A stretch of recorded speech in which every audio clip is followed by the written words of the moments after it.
What's the best kept secret of the ultra wealthy? So why did you speak at a Trump rally? Why? Because I'm pissed off. We literally tore this country apart over a 2% tax. Today's guest thinks buying a house is the worst investment you can make. He went from broke drug addict to one of the biggest names in real estate, building a $4 billion portfolio and owning his own private jet.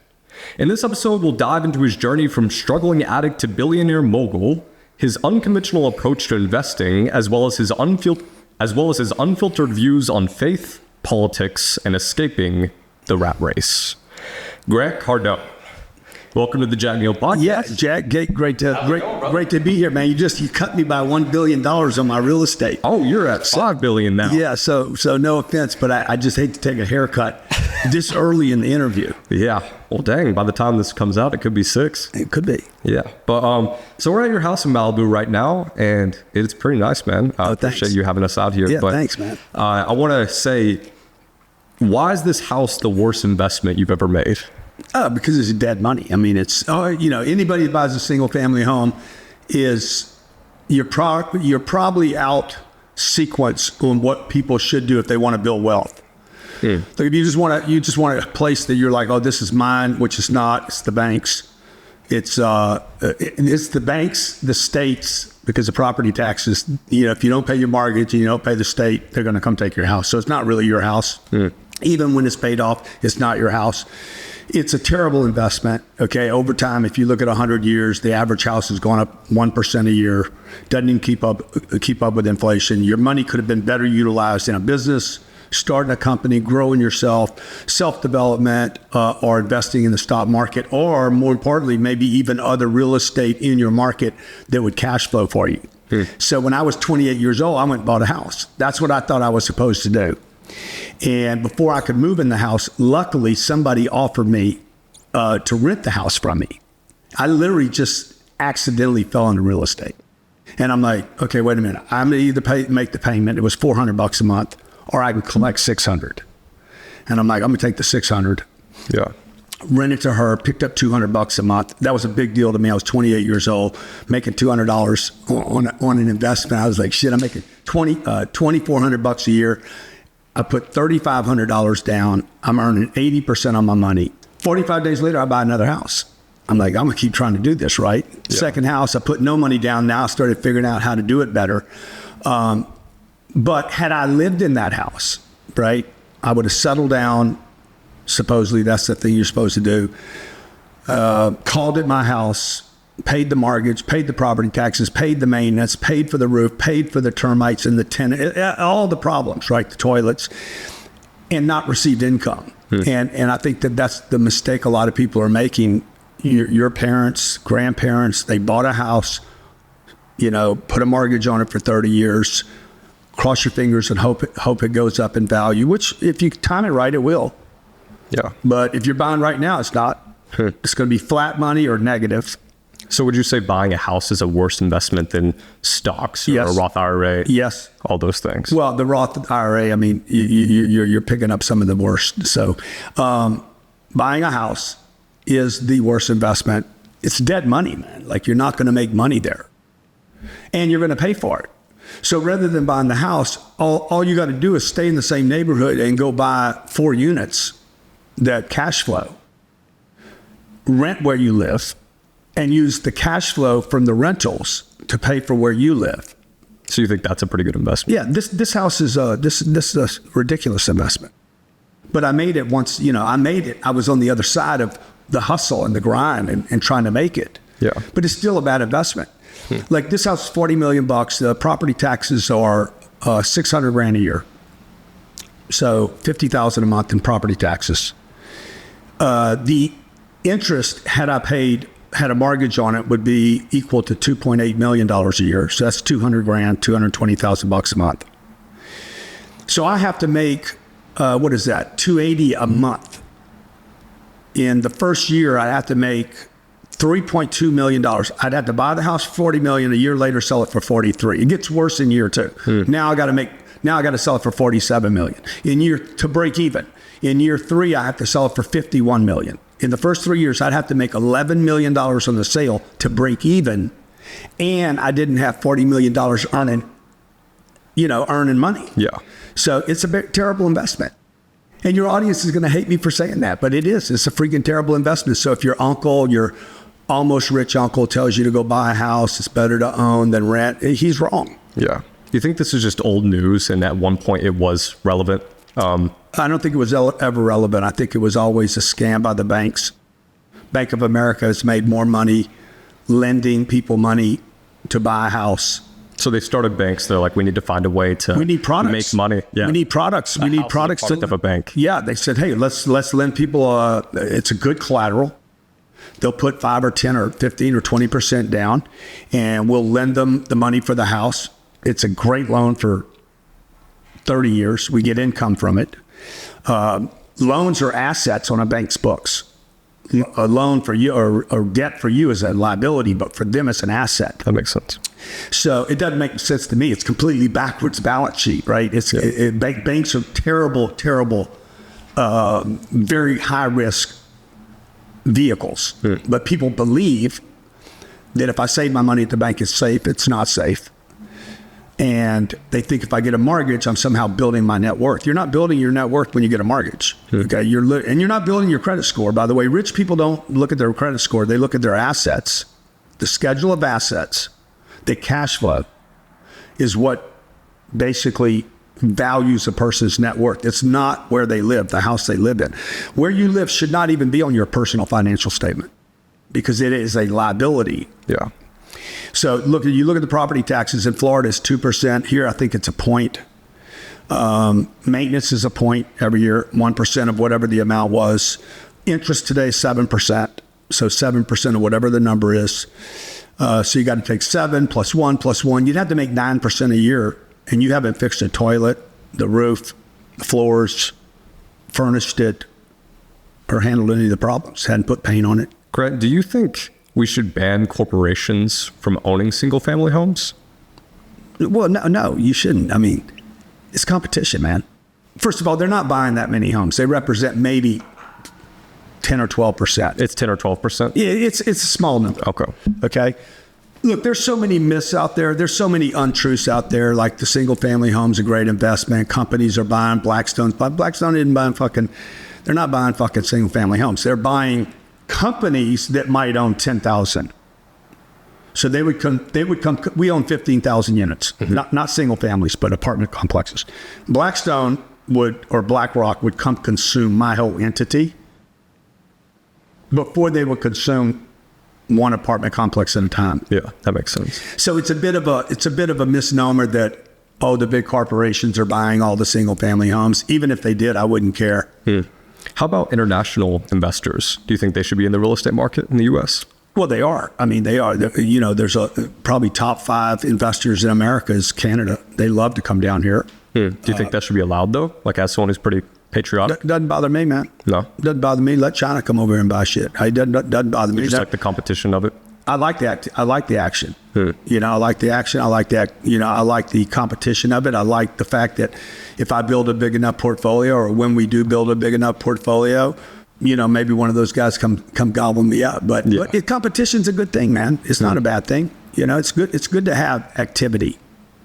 I compete with all those big guys every day, like Cardone Capital, my company that we started raising money for, buying these big institutional quality assets. We're every deal I'm on, I'm competing with a Canadian company, possibly a company from Europe, big banks. These are massive institutions. Bank of America, J.P. Morgan. These are Goldman Sachs, Nuveen, all these big giant life companies. They're all Jack. They're all doing business with other countries, and they have investors from other countries. So we're trying to buy their assets and basically democratizing those assets, because I don't use the money of the big banks. What I do is democratize the asset amongst my audience. Yeah. So my followers or fans, investors, people that support me and believe in me can invest alongside of me, with me, rather than me going to Bank of America or Blackstone for money. I just go to my audience and we own that asset. And that's what people should start thinking about doing today. Yeah. They should use the new examples of ways to raise money that didn't exist 10 years ago, like crowdfunding, like I'm doing. So you look in markets like Arizona, possibly Florida, maybe. What are the states that you look at predominantly? You've listed a couple of them already. Yeah. Arizona, Texas, Florida. Do you ever look at international markets for real estate? Oh, we do. I was in Dubai recently looking. Really? Yeah. What do you think are some untapped international markets for real estate? Well, the question is whether the time's right. Like I wouldn't buy Dubai right now because I think Dubai's overbuilt. They have 100,000 new units coming on. So, look, I got my hands full in America. There's enough real estate here in America. We own 15,000 units, about $5 billion. My goal is to go to 150,000 units and 50 billion or higher. I know I can do this. I absolutely 100% know that I can pull this off without using institutional money and banks and big corporations. So I got my hands full. This is the best real estate market in the world. Really? Particularly for the rental market, because we're the largest rental community on planet Earth. Houston, Texas, for instance, has more rentals. 50% of the population of Houston, Texas, about 6 million people, rent. It's the largest apartment concentration in the world. You go to Dubai, you can't really do rentals like that. Or you go to Canada, you can't find big rental communities like you'll see in Hollywood where you live. You see those big complexes, that's the kind of stuff we buy, the new stuff. Yeah, everyone I know rents because we're in LA. Yeah. And by the way, it's cheaper to rent in LA than it is to own. Definitely. Yeah. It's cheaper to rent in Miami by probably 3 times than it is to own. It's cheaper in New York. It's cheaper to rent in New York City by probably 3 or 4 times. So this idea that rent is a waste of money is not true. It's an old idea, came back from my parents, that renting was bad. But that's when a house was $7,500. Today, a house is $400,000. Average house in America is $440,000. In California, it's $880,000. The mortgage on an $880,000 house today would be, I don't know, what, 800 times, it'd be $56,000 a year in interest. That'd be almost $5,000 a month in interest. That's before HOA, property taxes, or maintenance. So you're talking about a $7,000 or $8,000 mortgage on a median home. This isn't a nice house. So, like, here's some stats today. 8.3% of millionaires are renters today. Not because they can't afford a home, because they'd rather rent. They're like, dude, I'd rather just move in, live there for 10 or 14 months. If they don't treat me right, I'll move out. But I have great amenities. I got a big swimming pool. I got a gym. I got safety. I got security. I'm close to my office, and I didn't have to sign a 30-year mortgage. So back to what are the other good places? Canada. I mean, I wouldn't invest in Canada. You know, they're crashing out right now. Yeah. Singapore, maybe, but I don't know the market. Like, would I go to Africa or India? India is going to build a big middle class, but I don't know the market. So if you don't know the market, I don't know how to go invest. Have you looked into Eastern Europe at all? Yeah, but where? Bulgaria? Maybe Poland? Poland? Fuck, I mean, why? Why would you do that? I don't know. I've heard from some real estate guys that they were looking at Poland. But you think the people in Poland want to be in Poland, or you think they want to be in LA? That's a good point. Yeah. Right? Like this is the greatest place in the world. Okay? This is, I mean, particularly here in California. Like, if you could buy in California where there's not rent control and where you can actually evict a tenant, because your governor here is freaking nuts, okay? Every time they put the rent controls on and the eviction moratoriums, what happens is the price of the real estate goes up. It doesn't go down. So the very people they're trying to help, they're hurting because things get more expensive. Yeah. And if the Chicago, New York City, let's see, Boston, take LA, San Francisco, San Diego, all those places have heavy controls by the government.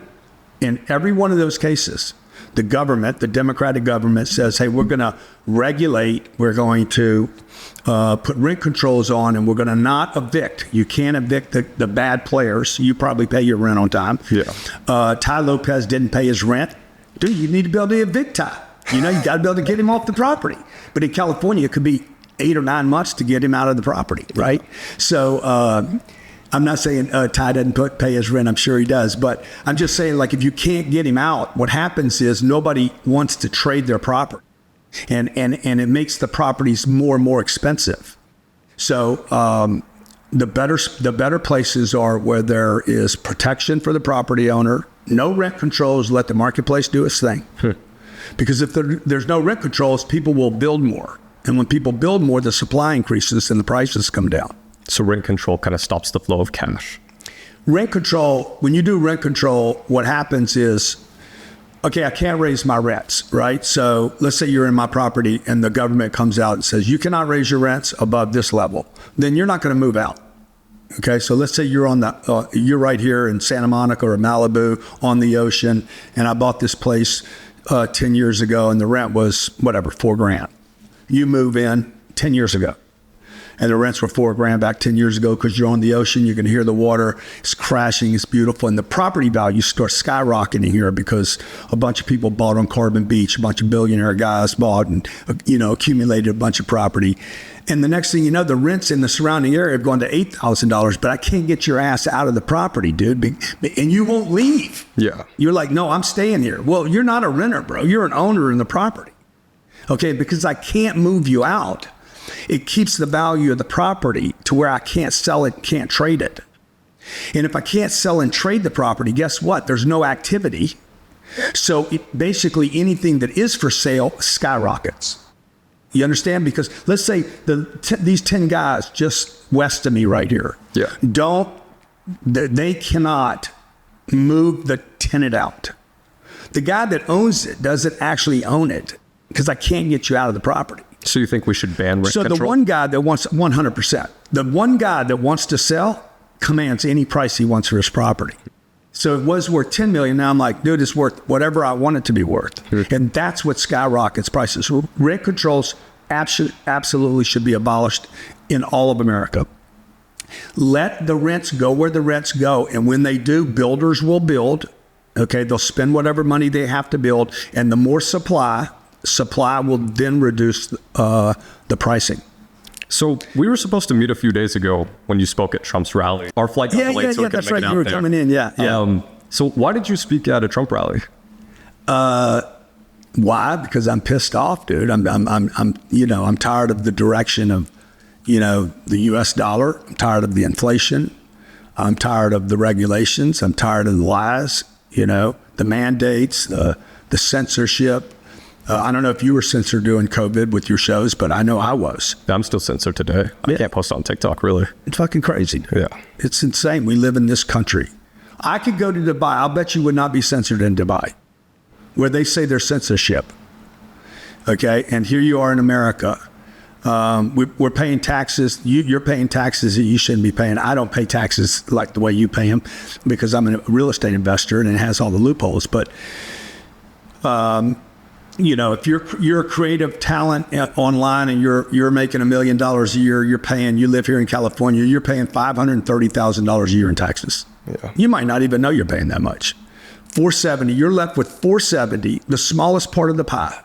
Of the $1 million, the government gets $530 and you get $470. Well, what did they do for you? The roads are shit. The bridges are shit. The schools are bad. The hospitals are slow. Like the only thing they got going for this state is the weather. And most of the people are they're consuming the weather and the resources and not paying anything. So that's why I went to the damn Trump rally. Yeah. Because I'm pissed off and they asked me to go and speak. You said to go to the next level in business, you would need to stop doing events and maybe get more blue shirts and blue suits. What did you mean by that? Where was this? Where did I say this? This was on another podcast. Maybe Lewis House. What I'm saying is, I am going to the next level, right? So, but I can't dress like this going, maybe I can, I don't know, but it's not. What I was saying was, I came up in a world where before the internet, I was a sales guy. And then when the internet hit, particularly with social media, I learned how to market on the internet. Then I go from sales guy to marketing guy. Yeah. And that's that whole group of people. You know them all, right? In that band of people that are influencers, celebrity internet people, selling merch, selling courses, podcasts, that the world you live in now, right? I mean, I don't want to live in this world anymore. I've lived in it long enough. I've done enough, things here. I've made enough of a contribution. I want to move to the next level. And that means that I need to start acting more in accordance, if you will, with that world. Okay, really big money. So I'm in transition, dude. Yeah. And I'm in transition. And for anybody to get to their dreams, they have to give up where they are. I can't stay in this chair and move to that one. I have to leave the chair. I have to get out of the chair. And I know that every move I've ever made in my life has basically been a series of transitions of me giving something up. From my drug days, giving up my friends, giving up my girlfriend, giving up the drugs, giving up the places I went to, giving up all the bad habits, dude, all that bullshit, which I'm glad I gave up now, but it was very difficult to give up. To when I lived in La Jolla, California, and I was a playboy, and I was just doing whatever I wanted, whenever I wanted, having a blast, and I wanted to get married and have kids. I had to give up that life. So my life has been a series of giving up things that I had gotten comfortable with. Yeah. Whether they were good for me or bad for me. And they were good for me at one point. I had fun partying as a kid. Mm. And then one day I wasn't having fun anymore. It became an addiction. And I had to give the addiction up. And friends and all the bullshit that came with it, right? And then when I was being a playboy, it was fun. For a long time, it was fun. And then I'm like, okay, this isn't fun anymore. I don't want to do this.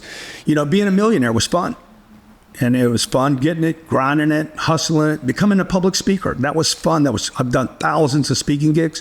At some point, I'm like, I don't want to do this anymore. I want to become some other version of myself. And so that's what I meant. I'll have to start dressing like them, talking like them, going to their meetings, being in their environments, bringing them, the treasures that next group values.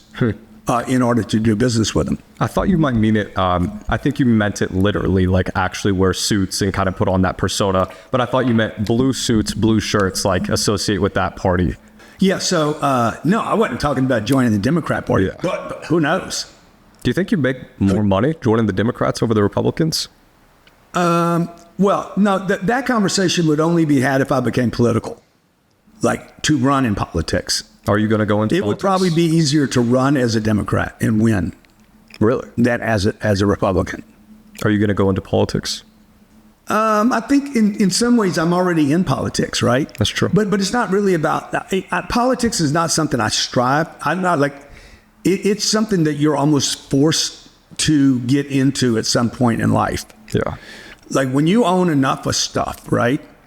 You're not going to know this until it happens to you, but you'll know it one day. If you get enough of this thing called success, dude, it comes with a whole bunch of stuff nobody prepares you for. Hate, criticism, investigations, like people looking into your life, people looking at what you're doing. We've raised $1.5 billion over the internet. We've sold another almost $2 billion worth of products over the internet.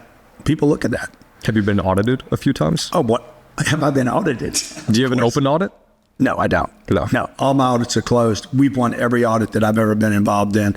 And just recently had a closed investigation by two very powerful groups that somehow were interested in me that couldn't find anything.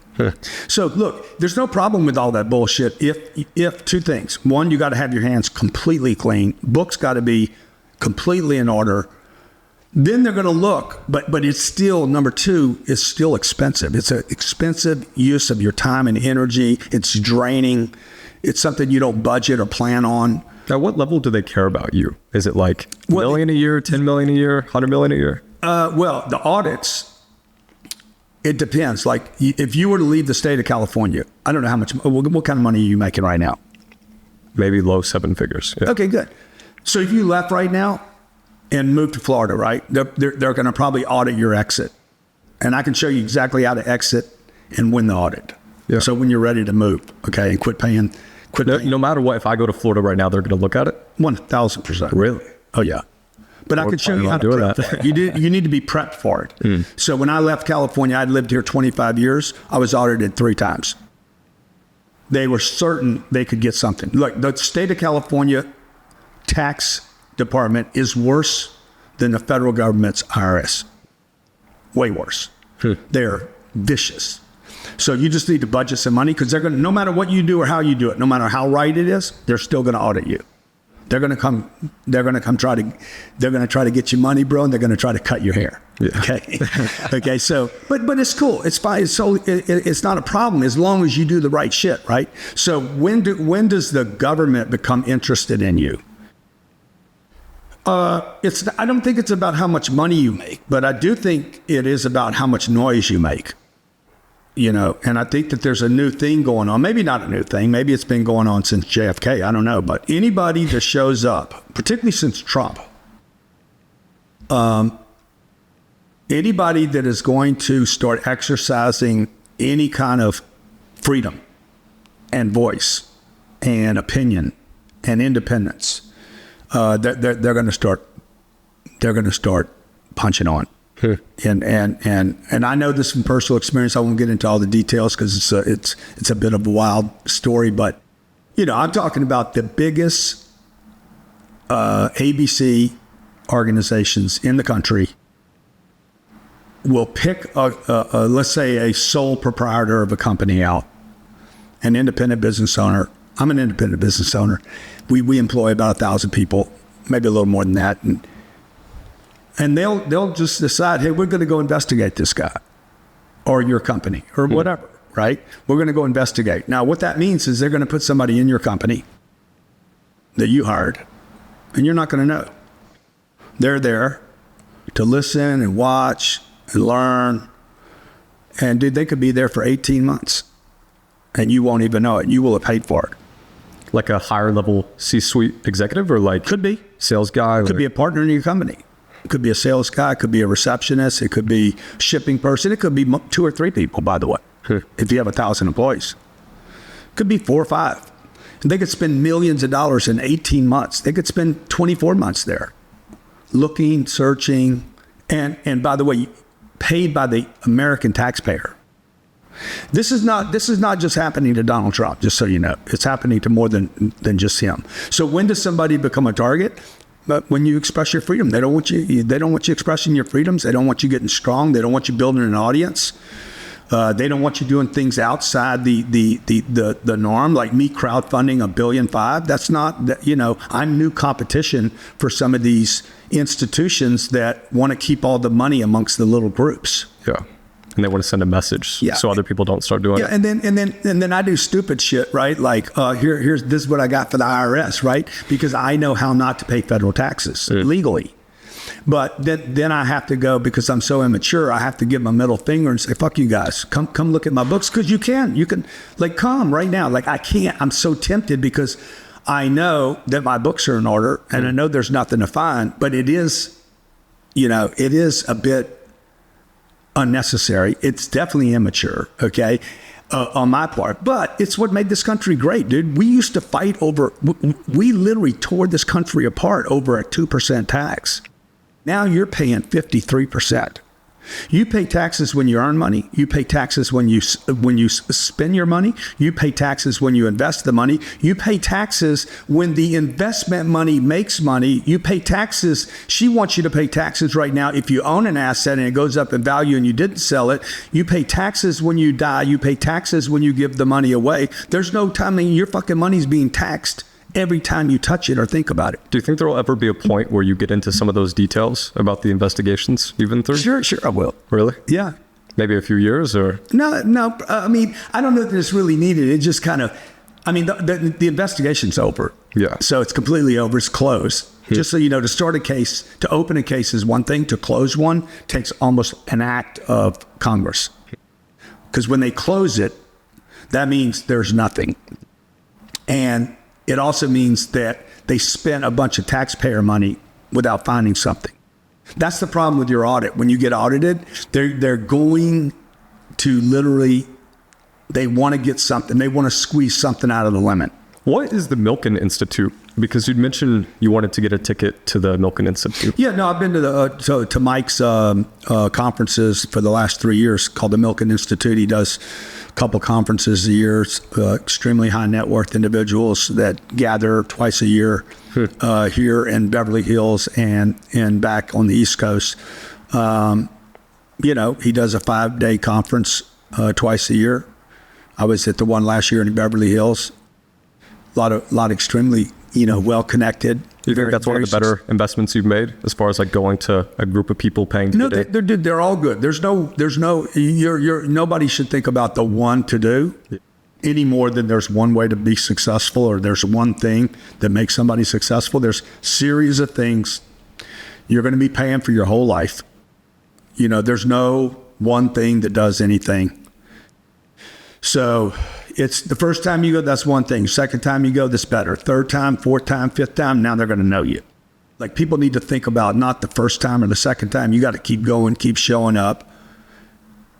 Frequency builds trust. Trust does not build trust. Frequency builds trust. So the number of times you can show up, your audience trusts you because you keep showing up. You could change your whole messaging right now and go for a completely different kind of angle on your show. They're still going to watch you because they trust you. And the moment you quit showing up, that's why they don't trust her, Harris. They don't trust her because she didn't show up. You mean recently with the... Well, she's going to try to show up here now. When is this going to play? This episode? Yeah. Maybe 2 weeks? Okay. Well, the election will probably be almost over, right? Yeah. So... But they don't trust her. Today, 2 weeks before the election, or 20 days before the election, they don't trust her because she didn't show up. People do not trust dark alleys. Yeah. I don't know what's back there. I can walk down and doing the midday, and I'm like, hey, fine, I can see everything. I have no problem. Turn the lights out, boom, I don't trust it. You could be in your bedroom, and the lights are out, you're not going to trust yourself. People don't trust what they can't see, and they haven't been able to see Kamala Harris. We don't know who she is. Yeah. We don't know how she got in. We don't know what she stands for. And because they tried to hide her from the public's not going to trust her, and they're not going to show up for her. Do you think this election will be rigged? I think all elections are rigged. They're going to rig them. They've been rigging. This isn't a new thing. Do you think it's like red versus blue, who can rig better, or is it like... Man, I don't know, man. It's a nasty sport. That's the thing that most interests me in it. It's so nasty. It's the nastiest game in the world. No rules.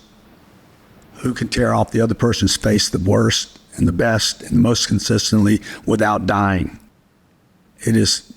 Politics is truly survival of the fittest, but definitely survival of the craziest. And does that not excite you? It does excite me.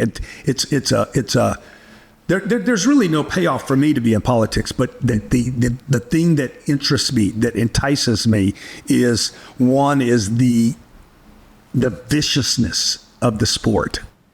So vicious. There's no rules, like literally almost zero regulations. You could say whatever you want about your opponent. They can say whatever they want about you, and very few people can stand up to the kind of criticism. You have to be built different for that game. The second thing that would interest me in it is if a person could actually make a difference. And probably the third thing is they're trying to talk anybody that has any real strength and independence. They're trying to talk them out of the game and scare them out of the game. I'm going to transition a little here. What's a G-Pod? A G-Pod. G-Pod was a name for a product that we created when it was 2008. The economy had crashed. I was selling a training program to car dealers for $9,000 to a big set of audio video programs. And we took this, technology was shifting. We were going from tapes and solid materials to record information down to digital. We were in the transition of digital. And we took all my content, threw it down on a little iPod that was like, I don't know, $300. Dumped all this content. This was like had never been done. Dumped all this content, called it a G-Pod, Grant Pod, and sold these to auto dealers. And that's the way we were delivering the content. It was just a creative way to continue to kind of try to slide through this 2008. You probably weren't around. You weren't doing business in 2008, were you? No. Yeah. So it was a terrible crash, terrible recession. Half of the audience that I was selling products to went out of business in a period of 6 weeks. And it almost sent me and my family into bankruptcy.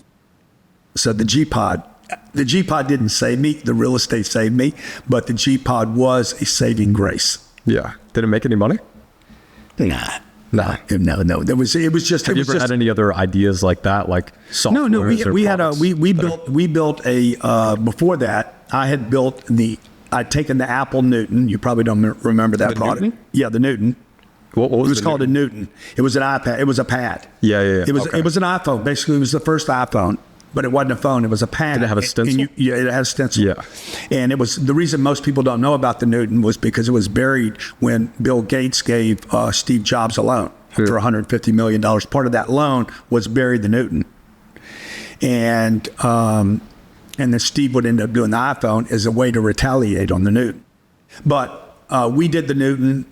We had a pad. It was a pad for car dealers. And I thought this company was going to be great, dude. It's the only company that I've ever started that failed. And it didn't completely fail because I sold it. I got out before it all went to hell, but we were completely dependent upon this one platform. And when Steve did his job with Bill, they killed the platform.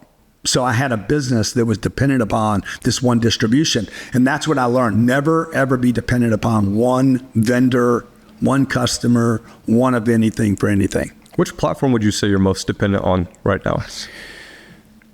This very second, I'm most dependent upon the Jack Neal show. Yeah. But I don't depend on any of them.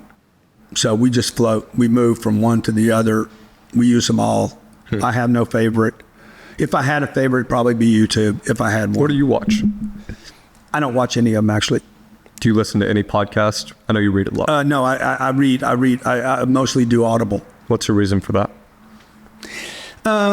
Because I think that most of the stuff on Instagram is for spectators. You're looking for golden nuggets, and you probably know everything that is going viral. I don't want to know what you guys are doing. Yeah. I don't. I want to move on now. So I can't keep.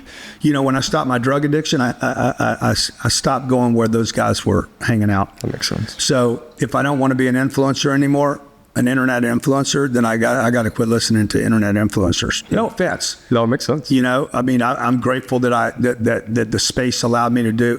Look, I'm probably the oldest internet influencer. I made so much money out of that space. It was unbelievable. You might have made the most. It's maybe the Kardashians, but nobody's raised more money than I have. There's not even a chance. Do you think they control more capital than you? I don't know. Yeah. I don't know. I can't do what they did, right? I can't do what they did. I can only do what I've done and learn how to do something else, but I can't spend their money. I don't know. I can't, I just made this list yesterday of the 10 wealthiest authors. And I'm like, how did I do that? That book did not sell enough. I'm on there with Stephen King and the girl that wrote the big one. What's her name? J.K. Rowling? Yeah. I'm like, what am I doing on this list? But they're talking about the wealthiest authors. But I wouldn't have done that without the internet. Without the podcast, the webinars we've done, the real estate investments I made. I'm not rich because of the books. So back to the internet thing, though, the influencer, the reason I don't watch Instagram is because I find myself, dude, it's addictive. Yeah. Number one, it's very addictive. And I don't know what I'm watching. I could watch you for a second, then I can watch a bear jumping.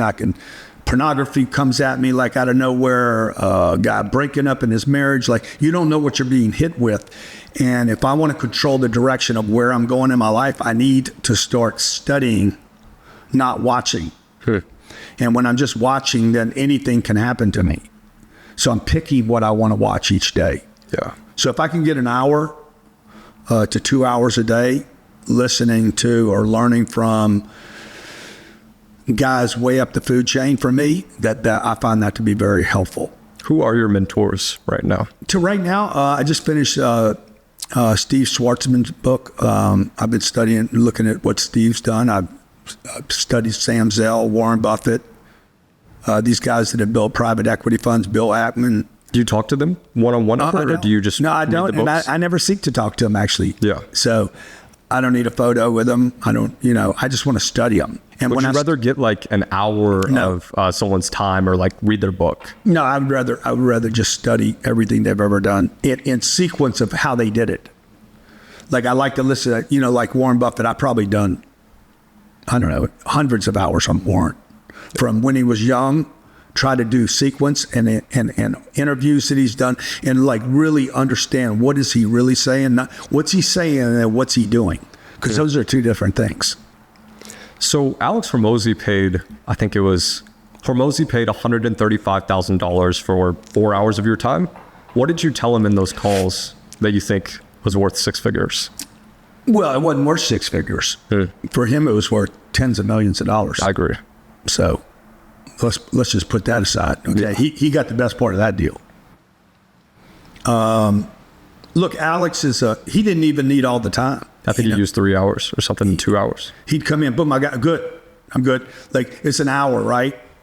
Most people want all 59 minutes and 60 seconds. Like I got to have all that.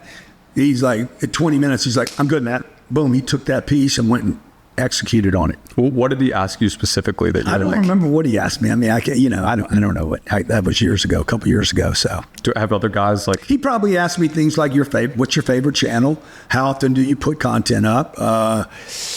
Anything I need to know that, asking good questions is an important thing. That is one of the most valuable assets a person can have in life is asking a good question. What do you think is the methodology behind him doing this whole acquisition with his portfolio companies and the social media brand to feed into it versus him just using the capital he's already made and going into real estate? I don't know. I know the temptation. I know, the content is the funnel. Like we put a lot of content out. It still creates a great funnel for us of people interested. But that's not my main business. Mm-hmm. Like people really don't understand what I'm doing. Not 99% of what I do is free for everybody. Nobody ever has to pay me a penny to do anything. We'll hit this year. We'll hit. I think, and I'm answering your question about Alex. What I think he's doing. We will hit probably 150 million views of something this year.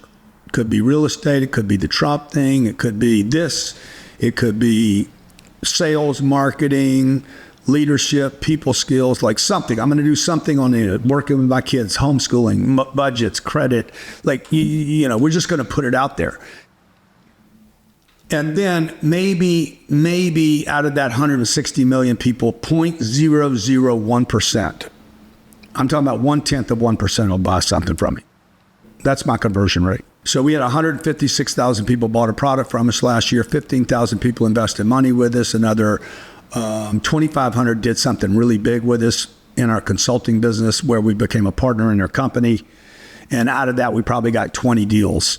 Alex knows that he needs to bring people to something, right? So if I deliver content and, hey, you can go to my event this weekend, that's something you can bring them to. But if you just bring them to the event's a loser. For most of the people that do events, they don't make money on their events. We're fortunate, we make money on our events, but most people lose on the event. And when they're at the event, then because they're losing money, they're forced to sell something. And that's how they make their money. I think Alex is like, I'm going to move this audience and have somebody I find that wants to give me part of their company. And, we have a lot of places where people go. So let's say I hit 150 million people, most are going to do nothing with me. 156,000 of them became customers, 15,000 became investors. It's like, okay, now, but what are they doing with us? We'll do $1 billion this year in revenue with that model, not counting the real estate acquisitions. You think that next level, the people you're trying to associate with, do you think they'll see you as potentially not as good of a partner because you're doing the social media stuff and that's why you want to get out of it? Yeah, they're going to see me as, I don't understand this. What is this, dude? Like, what is going on here? They think I'm supposed to be at a meeting with Goldman Sachs. That's what fits their model. Yeah. Their model does not fit with me, me going on YouTube and educating people about not going to college. I'm like, why would you ever go to college? So I do a video on that. It gets a bunch of attention. And they're like, wait a minute, how did that turn into you raising money? Or on TikTok, like we've raised a tremendous amount of money on TikTok for our real estate ventures. And they're like, whoa, that's a 14-year-old kid there. I'm like, yeah, 14-year-old kid, they all have parents, man. Yeah. Damn. So this world, the banks, the institutions, Wall Street have completely ignored social media. Still today, like here in 2024, they're still ignoring it. They think there were some freak shows or something here. They don't think we're real. They don't think the money's real. But it is. It's a real audience because money is connected to people. You see, you got to understand the institutions, these are $1 trillion companies. These are not billionaires. Like everybody's like, oh, tax the billionaires. The billionaires aren't the problem. It's the trillionaire companies. Merrill Lynch has got $7 trillion of assets under management. Vanguard's got $11 trillion. Just go down the food chain. Wells Fargo's got 2.2 trillion. Okay? They can throw billions away as rounding errors. A big bank just got fined $8 or $9 billion this week. They made $70 billion. Here's your $10 billion fine, whatever, right? It's not money to them. So these are $1 trillion companies. So when they see a guy like me even raising $1 billion, they're like, yeah, that's not money. It's not money to them. And the way I do it is not real to them. And because it's not real to them, okay, I'm actually a real, I hope they continue to believe I'm not real. Yeah. Because they'll continue to give me stuff, access to an audience. And they won't shut down me speaking to these people because they're not paying attention to them. And even if they decided tomorrow, man, we want to do what Grant Cardone's doing, and we need to have a spokesman, we need to go on social media, and we need to start talking about how we are also going to democratize our investments. They still don't have a person that can actually go do that. And why would they, by the way? They're better off going and, approaching their high net worth buddies that all have $100 million. That's what you need over at JP Morgan, by the way, to get a meeting. You need $100 million. So for your daughters, and you're not getting a meeting with anybody in power. You need $1 billion to get a meeting with Jamie Dimon. Yeah. So for your daughters, are you probably going to? Because I see you having them make social media content. Maybe they want to make social media content themselves. Do you foresee them probably going like a Harvard route and trying to go into like the traditional wealth creation, or do you think they're going to do social media kind of like what you did? No, they won't. They won't go to college. I don't think either one of them go to college. Right. Sabrina's 15. She'll graduate from high school this year, and she's been homeschooled the whole time. She might do some Harvard extension courses, but she's not going to go to Harvard. But if she wanted to be like multi-billionaire, like one of the top people, would you send her to Harvard? No. I'd be like, no, you want to be a multi-billionaire. The fastest way to do that is to freaking go do what I've been doing, pick it up from here and go. Yeah. Go 10x what I've done. Why start from scratch? Go meet a bunch of freaking drug addicts. True. Yeah. The only thing I ever learned. Did you go to college? For a semester. Yeah. Only thing I learned at college was bad habits. I didn't learn one thing in college. There's nothing I learned. I learned how to cheat. I learned how to use drugs, smoke drugs, snort drugs, drink too much, pop pills, find pills. Like I didn't learn anything good. How to skip class, still pass, and how to get a certificate, not really accomplish anything. Yeah. I wasted 5 years of my life, a bunch of money, 5 years of income. Did you sell anything when you were younger? What do you mean? Oh yeah, I sold shoes, clothes, fish. Worked in refineries, worked on roofs. I grew up in Louisiana, in the bayous. Yeah. Sold shrimp on the weekends, dude. What else did I sell? Was never very good at it. Ended up selling cars when I got out of college. Not because I wanted to, but because that's the only place I could get a job. When I was 30, and I had started my first business when I was 29. I'm 30, 31. I started making some money, $200,000 or $300,000 a year. Well, I was living on probably $20,000, $25,000 a year. So I'm storing all of it, paying my taxes, and storing the rest of the dough. So I'm saving probably $100,000, $150,000 a year, and everything, dude. I had the money. I mean, I could have bought it. My buddies are buying new cars. They're going on trips. I ain't doing shit but working 7 days a week. They're complaining about a 40-hour work week. I'm working 80 hours, 100 hours. Is there anything you were just tempted to buy? Yeah. Oh, yeah. I'd see a Rolex. Oh, God damn, I could buy a Rolex right now. I mean, they were cheap, $2,000. I'm like, nah, I'm not going to buy the Rolex. No, I'd rather have the money and I'm going to invest it one day. Because at that time, now I'm 31. Now I'm starting to buy real estate. I bought my first 3 pieces of real estate. So every time I got tempted to buy a piece of anything, a car's 50 grand. I'm like, nope, I'm going to take the 50 grand and buy some real estate. So I was broke all the time. I stayed broke constantly. Anytime I had money, I'd store it and I'd put it in a sacred account. It was literally called Grant Cardone, and underneath it, sacred account. Sacred meant I couldn't touch it. Then when I started buying real estate, I bought a single family home. 45 days later, I bought another single family home. And then the third thing I bought was 48 units in Vista, California, down to San Diego. Cost 350 grand. I had 350 grand saved up. Boom, put it all in that one deal. And now I'm broke again. So I got to hustle money. So I've never kept money.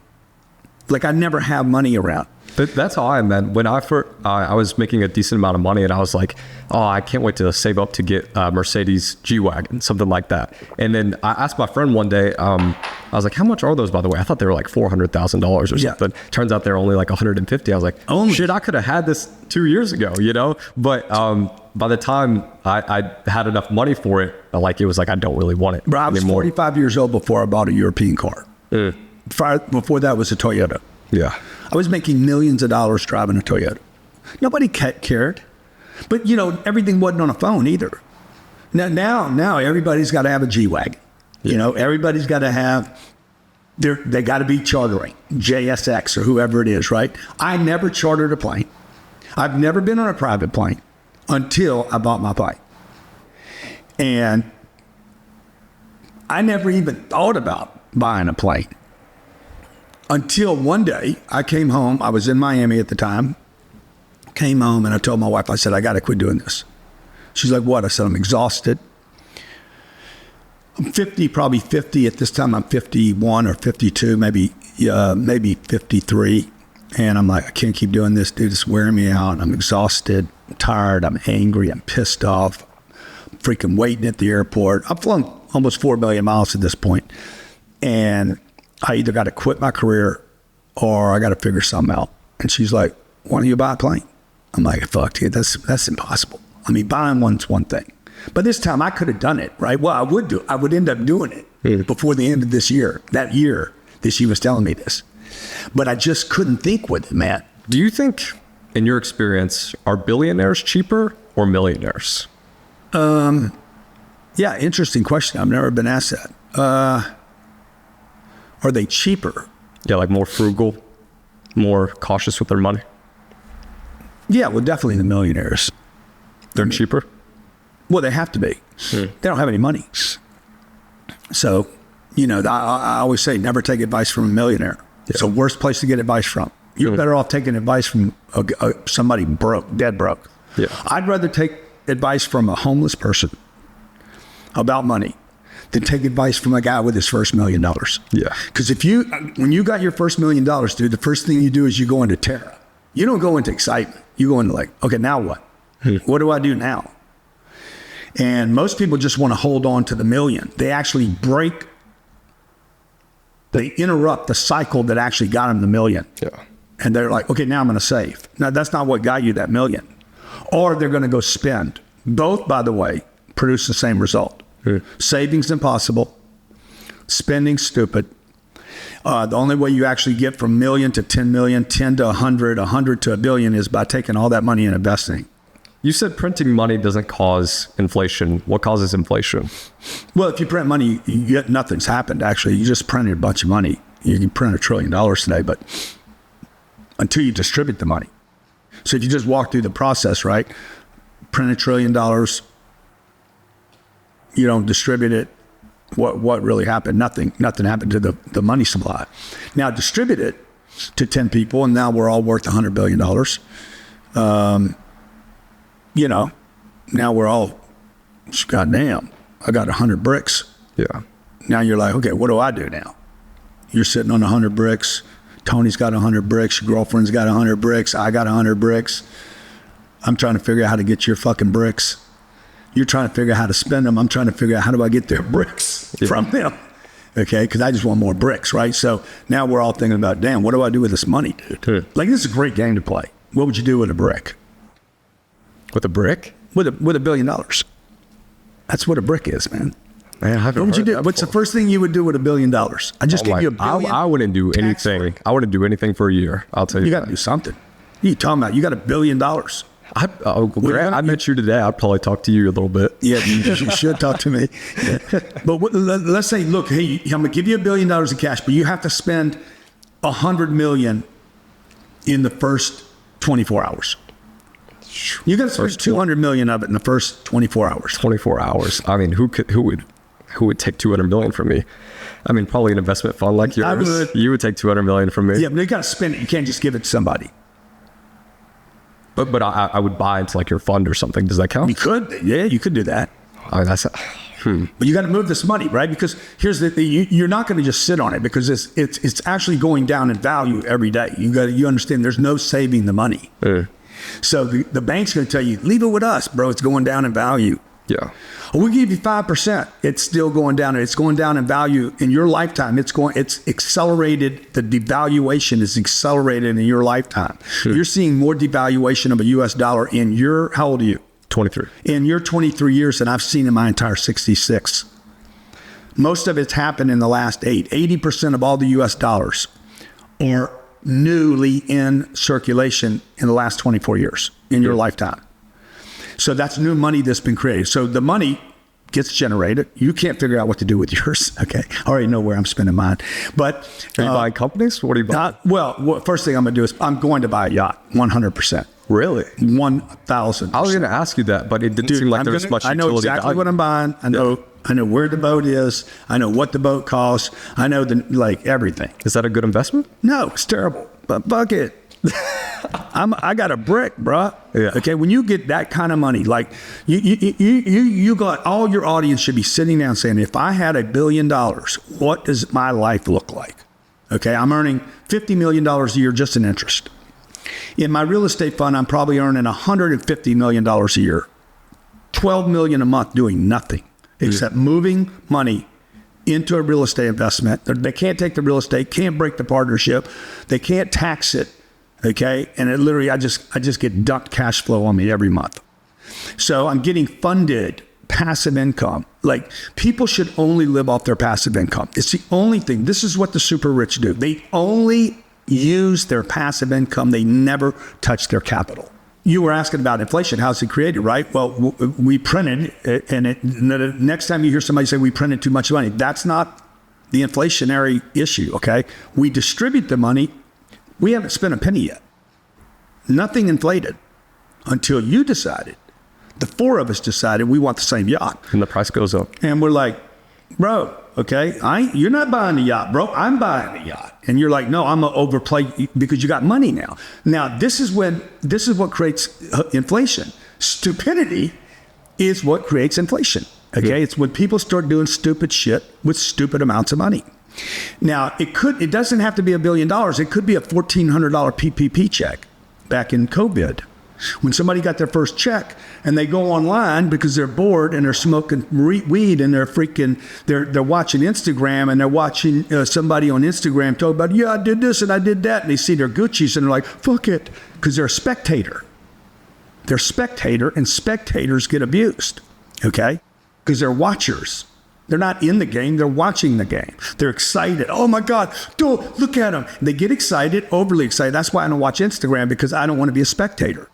Because I'm being affected.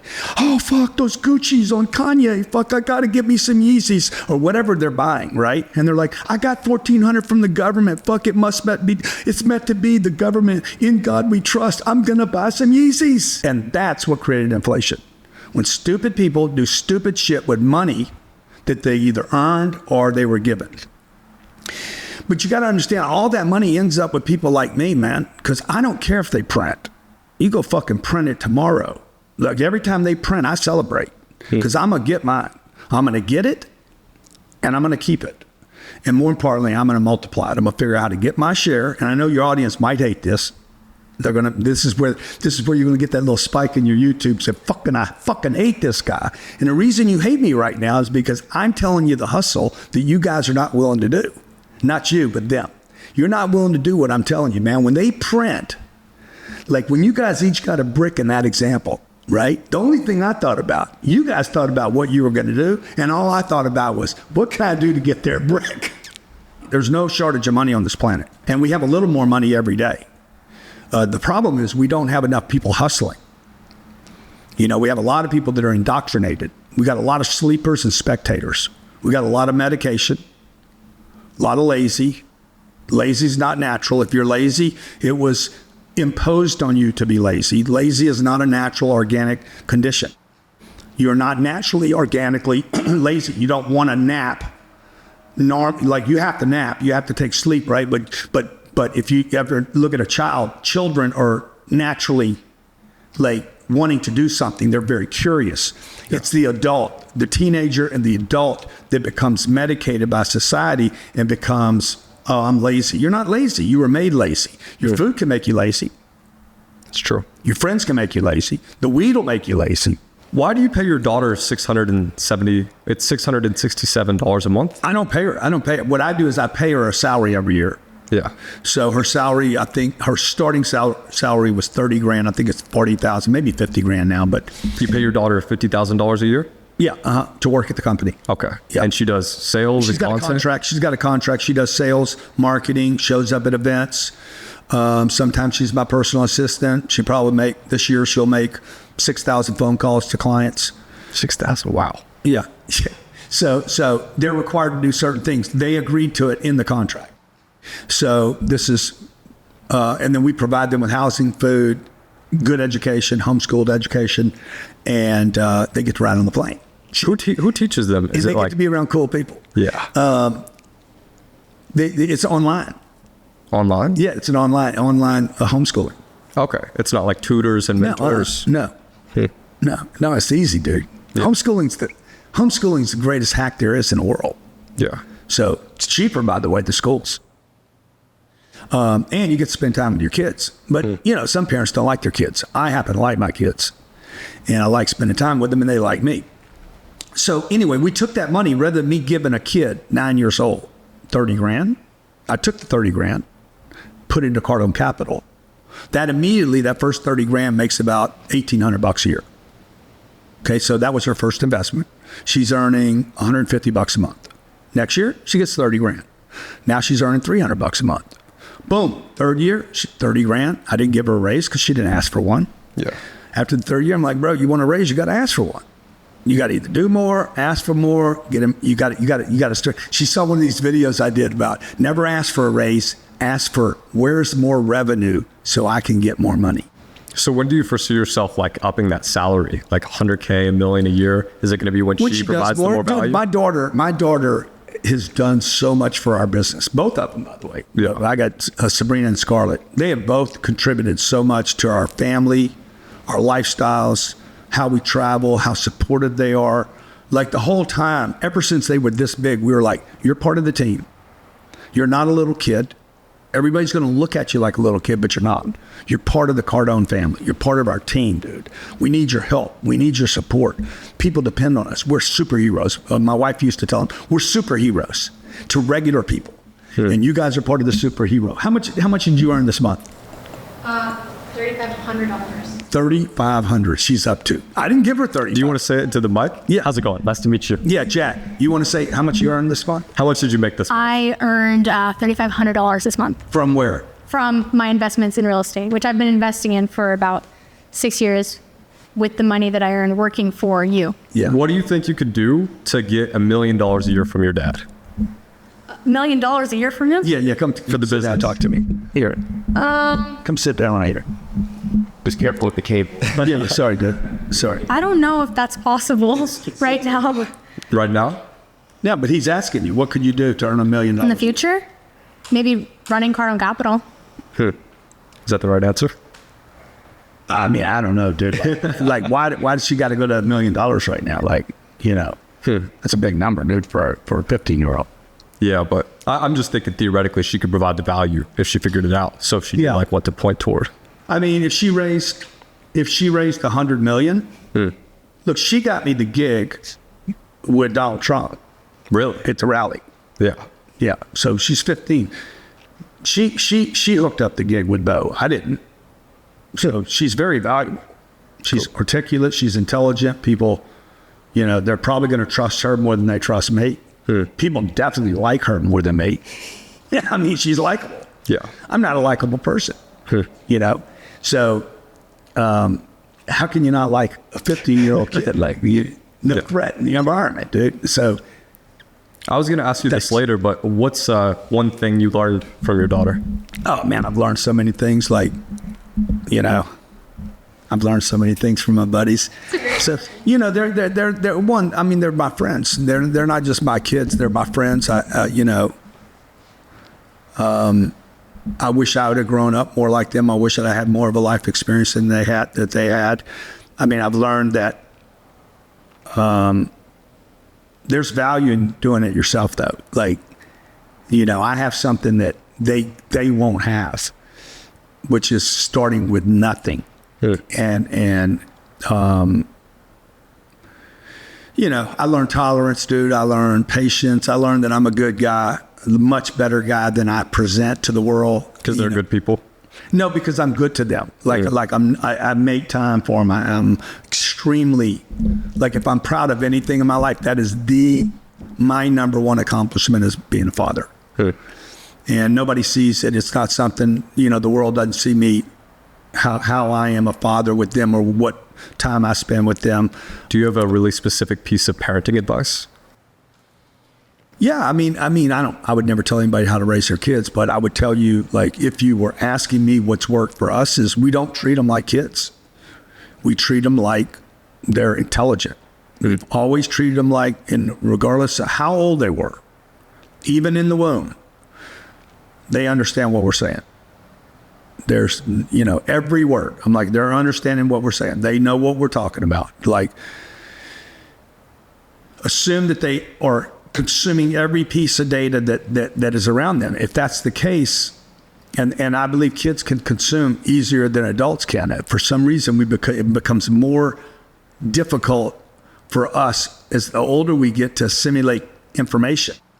Kids can, they know everything. They could be playing a game on their phone, watching TV program, and hearing me and my wife talk over here, and listening to music.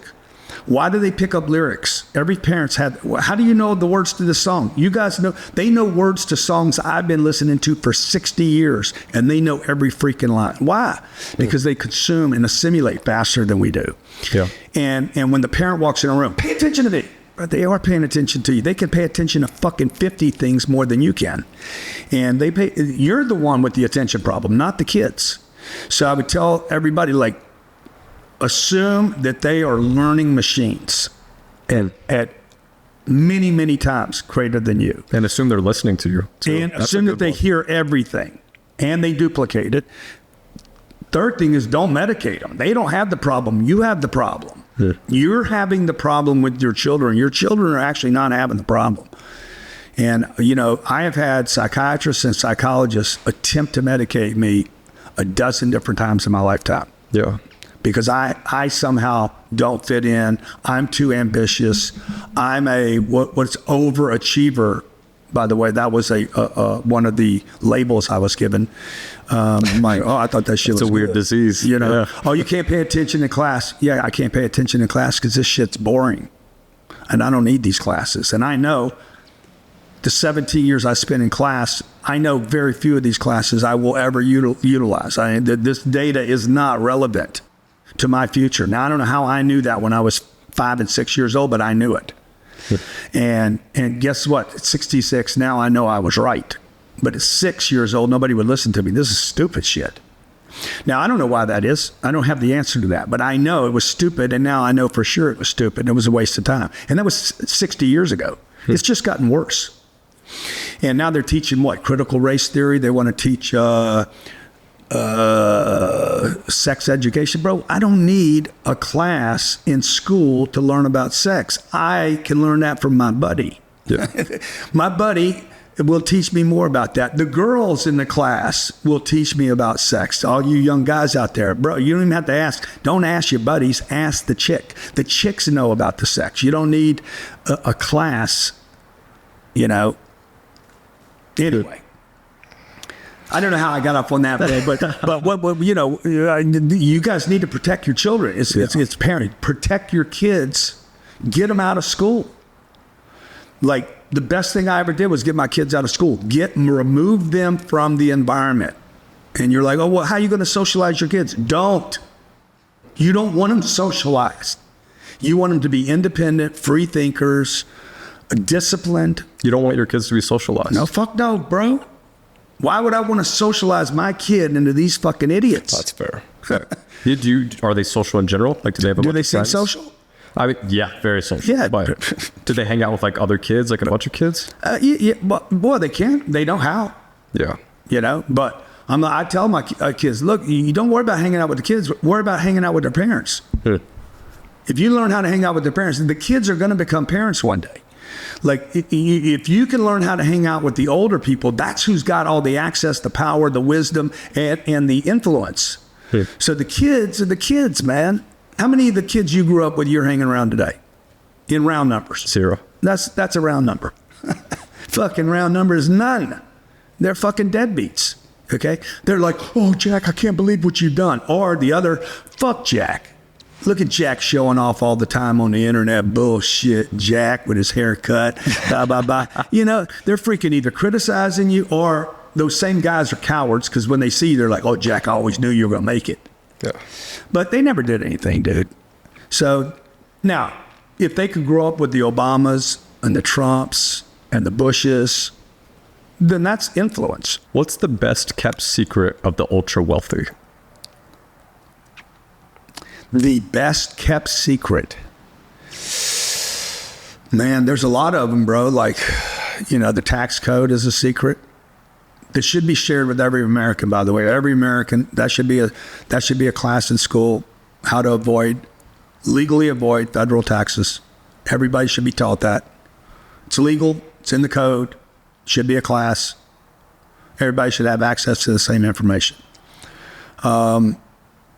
Connections, man. They spend a lot of time connecting. They spend a lot of time. They're very selective about the people they spend time with. They're very selective. They're very strategic.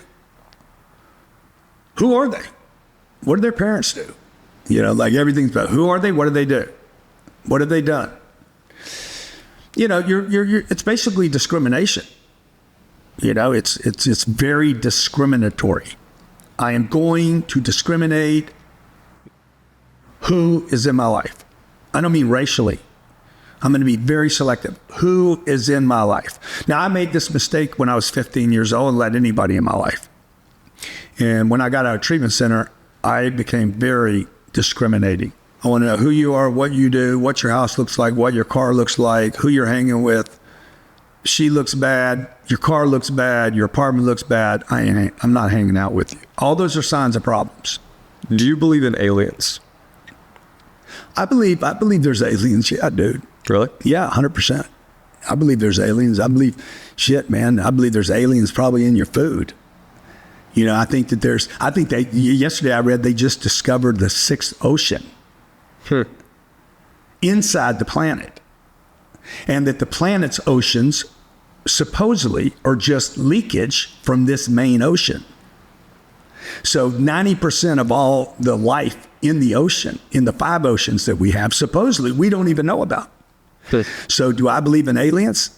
Yeah, I do believe in aliens. And they're here? Yeah, they're here. Who's the most impressive person you've ever met?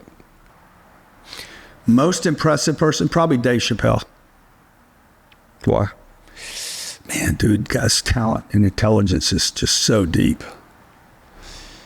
Trump on a different level for different reasons. His energy level, bro, is like intimidating. For a guy, like, I got a lot of energy. His energy level is another level. I've never, ever seen, like, his persistence with energy. Not just his energy, it's like his ability, his durability, his ability to, like, show up again and again is fucking unbelievable. Tom Cruise, I had dinner with Tom Cruise one time. Well, he's one of the most fucking intense people I've ever met in my life. Tom Brady, most intense next to Tom interview that I've ever done was with Tom Brady. It was spiritual, kind of like respect for that amount of intensity that an individual can generate. So you said your most impressive people you've met. What's the best piece of advice you've ever received? Best piece of advice: learn how to get my money to work. I was 35 years old. My uncle said, "Hey man, you know how to work?" At 25, he didn't respect me. At 35, he's like, "Okay, now you know how to work. Turn your life around. Now you need to learn how to get your money to work." And on that day, I changed from working. I mean, I still work hard to learn how to get money to work. Well, cool. Well, everyone, this has been the Jack Neal Podcast. This is your guest, Grant Cardone. Yeah, thanks. Appreciate you taking the time. Thank you, man. Yeah.